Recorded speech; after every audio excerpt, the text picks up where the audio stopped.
Welcome to Budgeting Basics, how to use the budget worksheet. Hello everyone.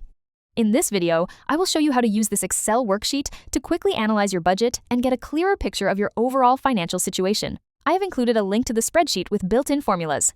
Feel free to pause the video and download the worksheet. Be sure to save it to your computer and save your work regularly as you enter information. Before we begin, please remember to enter information only in the pink cells. The remaining cells contain formulas that automatically perform calculations. If you accidentally type in the wrong place, simply use the undo button. If something goes terribly wrong, don't worry, you can always download a fresh copy of the worksheet.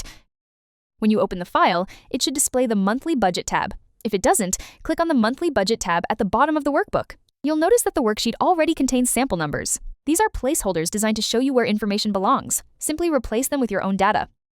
Let's start with your net income, also known as your take-home pay. This is the amount you receive after taxes and other deductions have been taken out.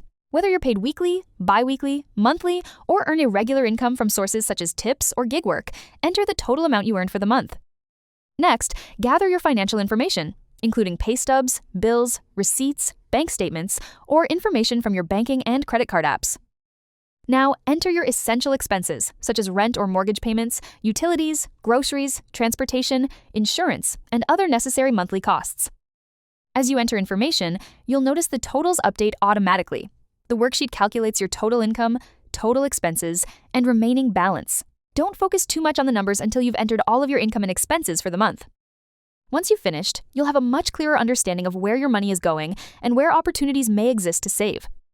Now let's take a quick look at the additional tabs. The 7-day tracker helps you monitor spending throughout the week. Since many purchases happen with just a click, it's easy to lose track of spending. Recording purchases as they occur can help you stay aware of your habits and spending patterns. The Needs versus Wants tab allows you to categorize expenses and identify areas where spending can be reduced if needed. This exercise can be especially helpful when building savings or preparing for unexpected expenses. Finally, the Setting Goals What If tab allows you to explore potential saving scenarios. For example, if you reduce dining out expenses, the worksheet can estimate how much money you could save over time. Sometimes, seeing the numbers on paper makes financial goals feel much more achievable. Remember, understanding your finances is the first step toward reaching your financial goals. It may not always be fun, but knowledge is powerful, and every small step moves you closer to where you want to be. Save your worksheet so you can continue updating it throughout the course. I also recommend saving a separate copy for your Budgeting Basics character profile to make activities and calculations easier to complete. I hope you found this tutorial helpful. Thank you for watching, and I'll see you in the next lesson.